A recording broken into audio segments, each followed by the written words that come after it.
Welcome to another episode of Finding Joy in Your Vestibular Migraine Journey. Thanks for tuning in today. I'm Marissa. And I'm Joy. And we hope you find joy and hope in your journey watching this series. So thanks for watching. Thank you.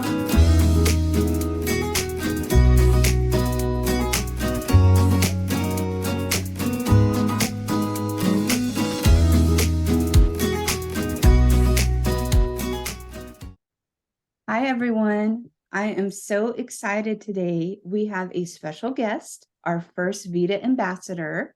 I want to welcome Tiffany along with my co-host Marissa. Thank you. Hi, Tiffany.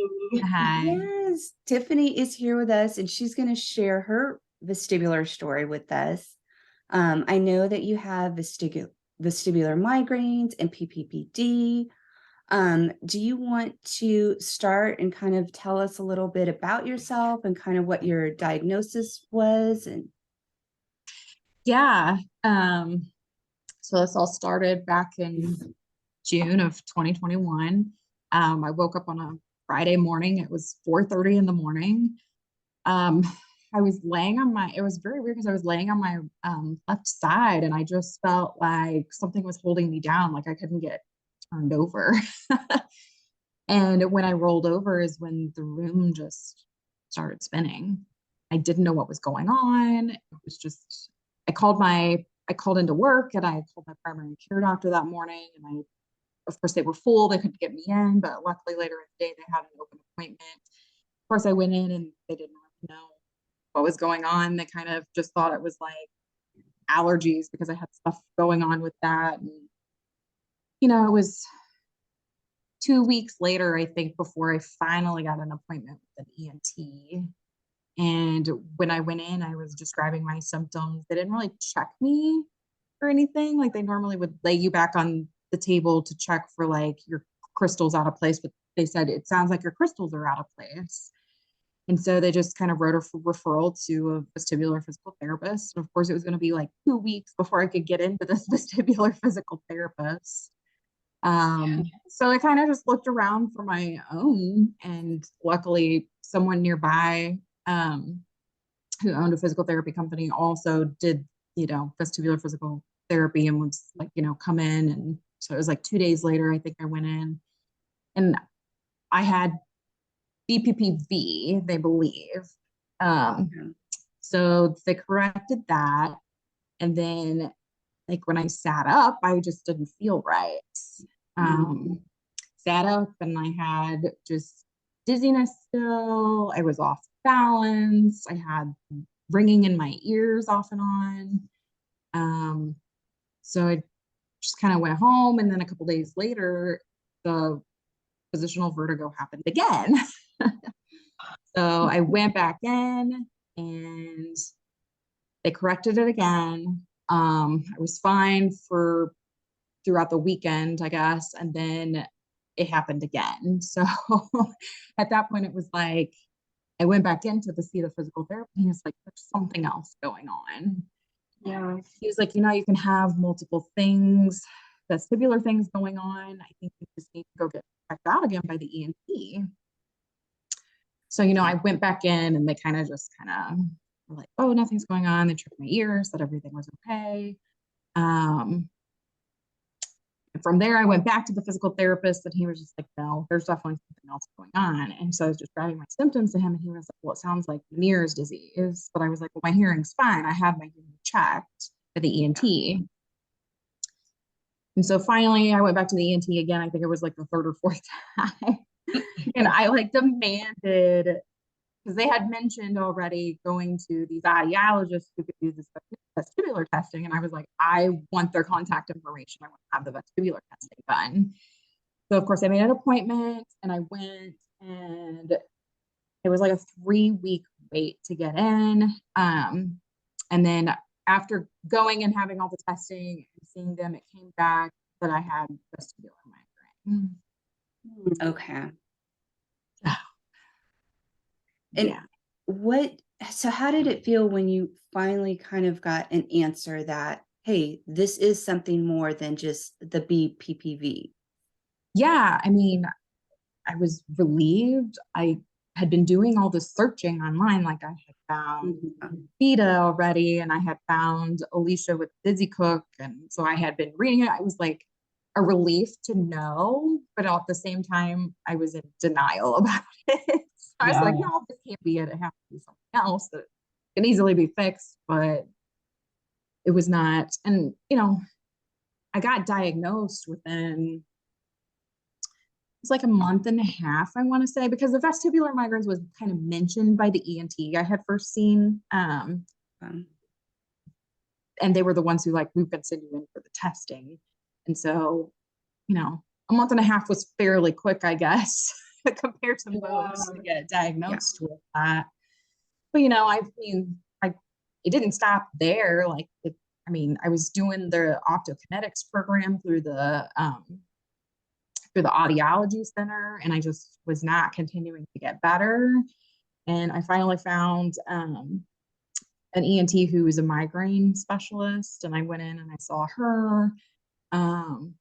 She started me on a medication, which helped, but I was still that 24/7 dizziness, and it wasn't getting much better. And finally, as I was coming to an end with the optokinetics program through the audiology center, they were like, we think you have what's called PPPD.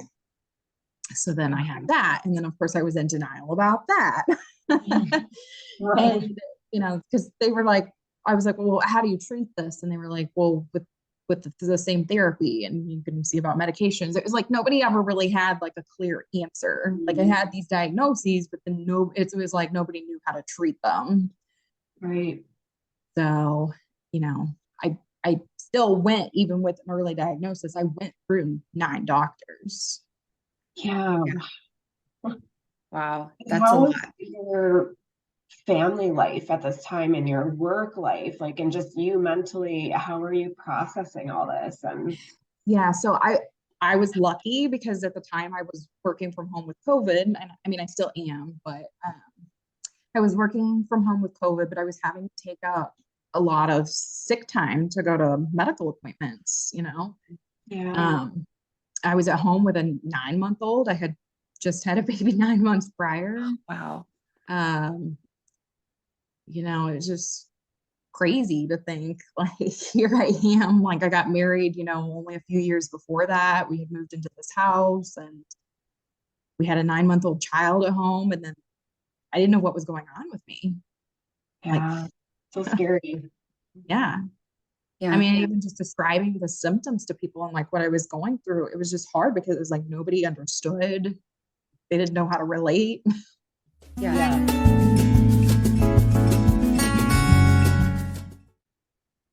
Okay, so Tiffany, can you tell us a little bit about your symptoms?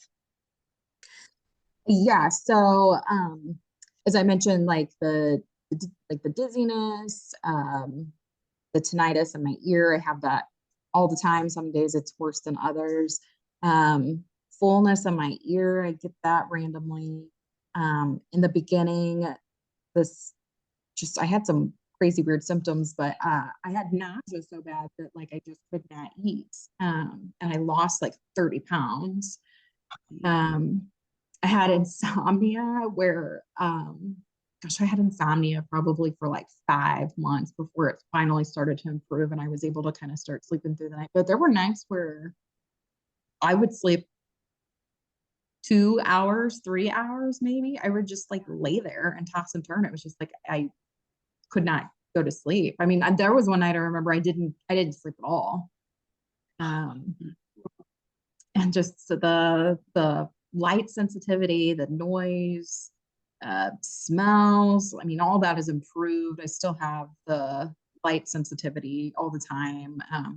Like going to work in my office, the fluorescent lights, those can get to me after a few hours sitting under them. I have to turn them down and use my desk lamps. So,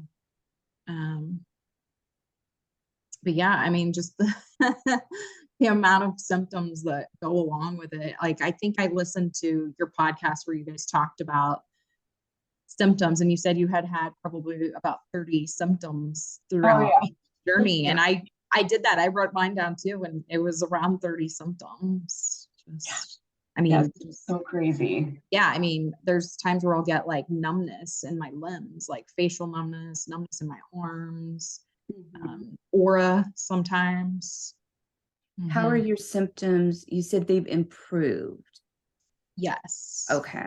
So, I mean, when I do have attacks, the dizziness is not anywhere near as severe as what it was at onset. It's definitely a mild dizziness. I mean, it's not comfortable, but it is there. Yeah. I still get head pain with a lot of my episodes. Um, the tinnitus that really increases. Ear fullness, that's a weird one that I really haven't been able to understand that. And that was actually like looking back, that was like the initial symptom that started the week of, like, I was driving in the car and my ears kept like getting full and popping, and they were doing it every day that week. And then that Friday I woke up with the room spinning vertigo. So I think it was just a sign. It just didn't realize it at the time. I mean, the light sensitivity, a lot of those other symptoms I've been able to kind of overcome, like the smell and the noises. Yeah. It comes and goes. I notice when I don't get enough sleep, the tinnitus is extra loud. Yeah, sleep is a huge trigger. Yes. Yes. And I always feel like, did I drink enough water today? I need to make sure I drink enough go through water. the checklist, right? Yeah. This week was a kind of a bad week for hormones for me. So I was really pounding the water this week. Yes. How do you, Tiffany, when you do have a hard day, some more symptomatic, you're more symptomatic that day, what do you kind of do to give yourself grace that day? What does your day look like then? So, I mean, I work from home 5 days a week. Luckily, I'm able to just sit at my computer, and I'll sit in my recliner in the living room, and I just will relax, just tell myself it's okay. The things aren't going to get done today. Just sit here, work. Sometimes the weekends are hard, with my daughter being home. And if I'm really not feeling well, like, I'll have my husband like step in and do some things. But luckily, like, I feel like a lot of my attacks will hit later in the day. Like, it's almost like they build throughout the afternoon and the evening, and then they really hit hard before bedtime. So luckily, that kind of helps that I'm not suffering all day. Yes. Yeah. Yes, I always noticed that too, that symptoms would increase in the evening. And I think it's got to be because our bodies are they're tired by that time from working so overtime, trying to balance and do everything. And Yeah. The exhaustion, for sure. Yes. They prescribed some medicine. So what was kind of the regimen that has helped you? So, of course, I was prescribed the medication, and I couldn't go very high on it. It was a beta blocker, and of course, you have to watch your blood pressure and all that with that. And so I was only able to go up to a certain milligram, and I had to stop. And so it was like, I'm still telling the doctor I'm dizzy, and that's where I kind of moved on from seeing the migraine specialist to seeing a couple more neurologists from there. And I wound up settling with Dr. VeDA because I was tired of jumping around from doctor to doctor. And I told my husband, I was like, I can't do this anymore. I was just breaking down in tears every day. Like, my mindset was just awful. And so it was like, I don't care how much it costs to see him. Like, I have to see him. And so going to Dr. VeDA was, the turning point.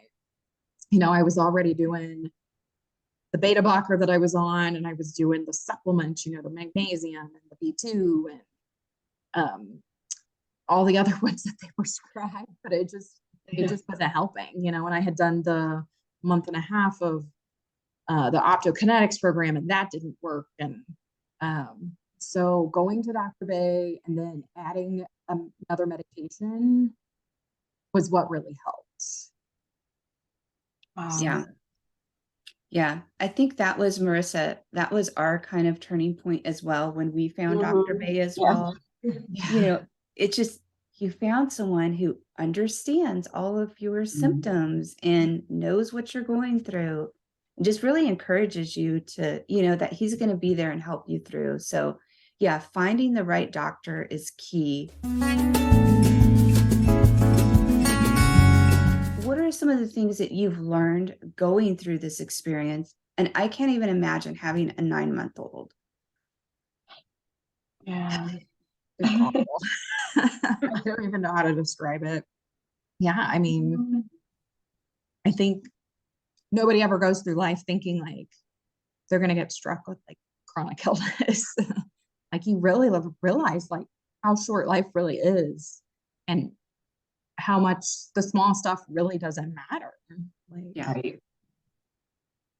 It hits you so out of the blue too, right? yeah, Like just out of nowhere. out of nowhere. Yeah, like you're No, totally normal, and then yeah.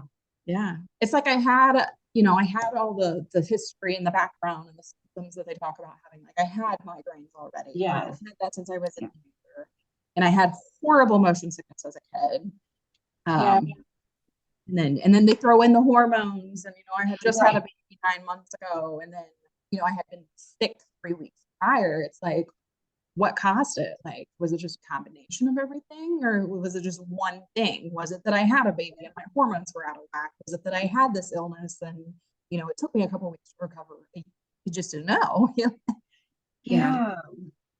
Yeah, that's what we all think about is what caused this, you know, and I don't know if I'll ever know what caused this. You know, I had a stomach infection and then, but you're right, there were signs before, you know, I had the ringing in the ear. When I was in a vehicle and it'd come to a stop, I would get a really bad feeling. And yeah, I think Marissa, you said the same, you know, we've had these symptoms and signs. We just didn't know what it was. Yes, like Tiffany, I had the migraines growing up too, and I had motion sickness as a child also. And yeah, it's like almost, it's like a light switch changes. And, Yeah. you know, like for me, it was not having pain to going to dizziness and not understanding where that was coming from, you know, just so out of the blue, like you. So, yeah.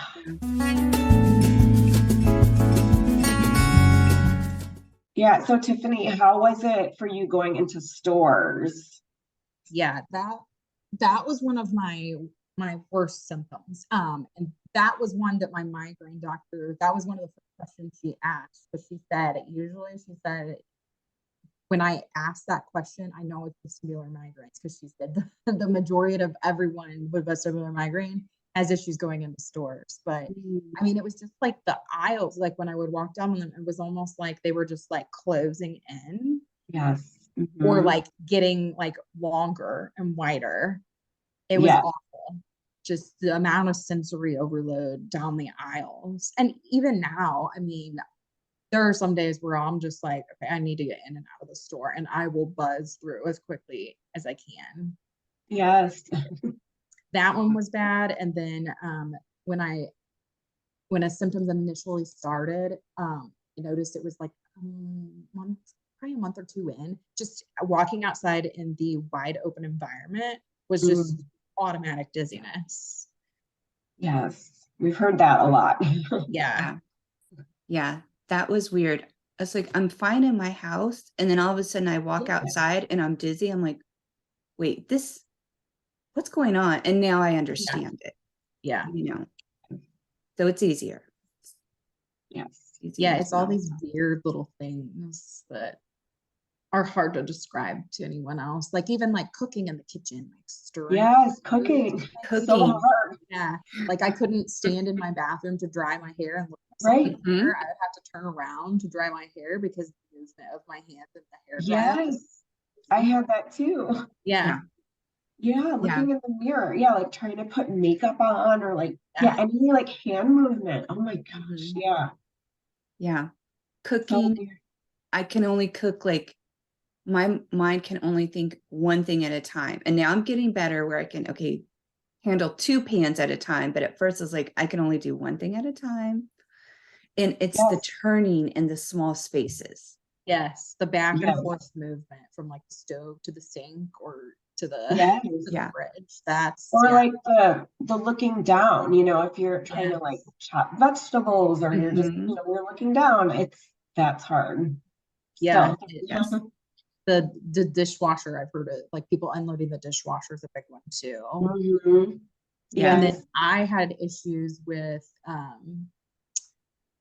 like leaning down to get the laundry out of the washing machine to put it in the Mhm. dryer. That would make me dizzy. And then leaning into the fridge. Yeah. Yeah. You know, we found VeDA, and you're also a VeDA ambassador. So how did you find VeDA, and then kind of what made you, you know, say, you know what, I want to be an ambassador, and you know, what's kind of the background there? Yeah. So, I mean, when all this started, and I was just like Googling online and, you know, I found the Dizzy Cook. And then from there, I kind of found VeDA. And then I was going through the doc search on the VeDA site, and I found a physical therapist here in the area that I live in. And I had actually reached out to her and was talking to her. And she was like, you know, get on the VeDA site and just look at some of the other conditions on there, because she was like, I don't think that it was just the BPPV. She's like, I think you have something else, like another vestibular condition. And so, you know, the VeDA site really came in handy from there. It helped just knowing that that was out there and the amount of information out there, and to be able to advocate for yourself with your doctors, knowing that was there really helped. And, you know, I talked to multiple other VeDA ambassadors during my journey, and I don't know, I was 10 months in, and I was really starting to progress, having seen Dr. Bay. And I was like, you know what, like these people helped me during you know, my time of need. And I was like, I want to help others, because it's like, you don't know what is going on with you. Like, that's not me to just reach out to strangers on social media, you know. But it was nice to know that I had people to reach out to going through the same thing. Yes. And what do you have coming up for the future plans? What are you looking forward to? I don't know. Are you like on an advocating aspect? Yeah. I mean, Advocating, personal, any trips coming. I haven't done a trip yet. I keep saying I'm going to, but it's I've on my done bucket several list. and I survived. I mean, you know, I've done a lot with VeDA already. Like, I've done, you know, passing out flyers to the doctor's offices, and, you know, this is my first interview with you guys. I've tried to keep active. I just did the Research with Hope with the migraine disorders, and they shared my story. So I kind of want to get into a little bit more of that stuff.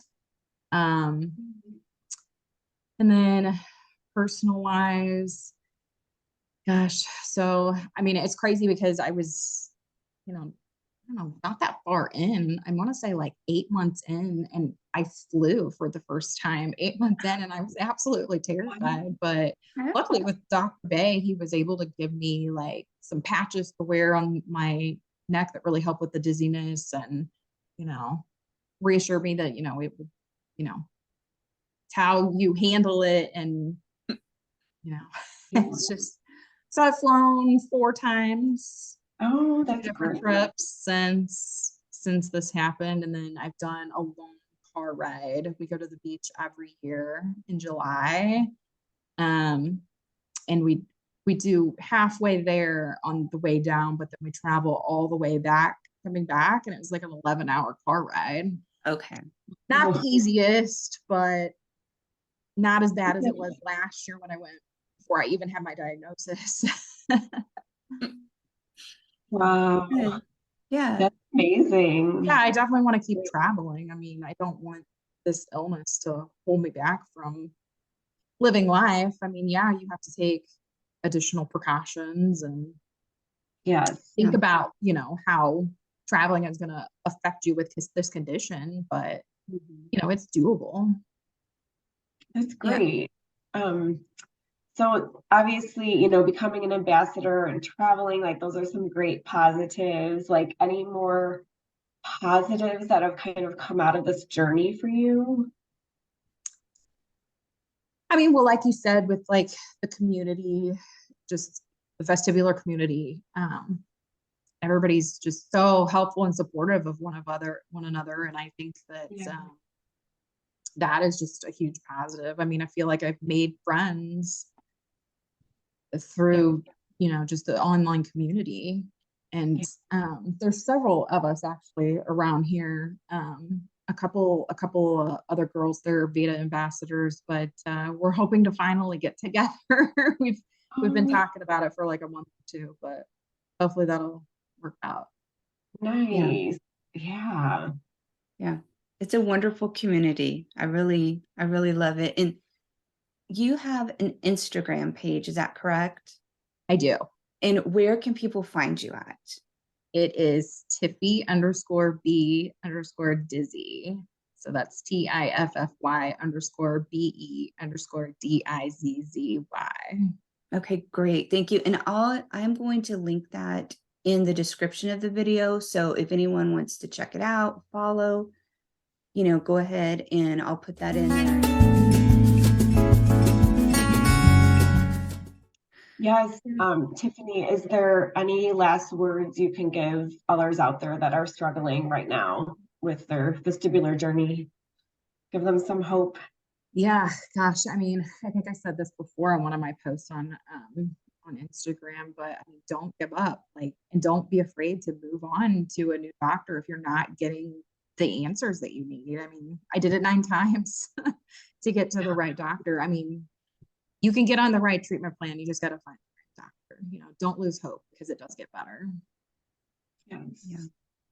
Well, thank you. And thank you so much for joining us today. And we're so excited to have our first VeDA ambassador. You know, we're so excited. Thanks for having me. Yeah, thank you. Thank you. Yeah, keep up the journey and keep inspiring us. And we hope everybody else finds joy in their vestibular migraine journey or whatever vestibular disorder we have to go through. So thank you, everybody. Thank you. Bye. Bye.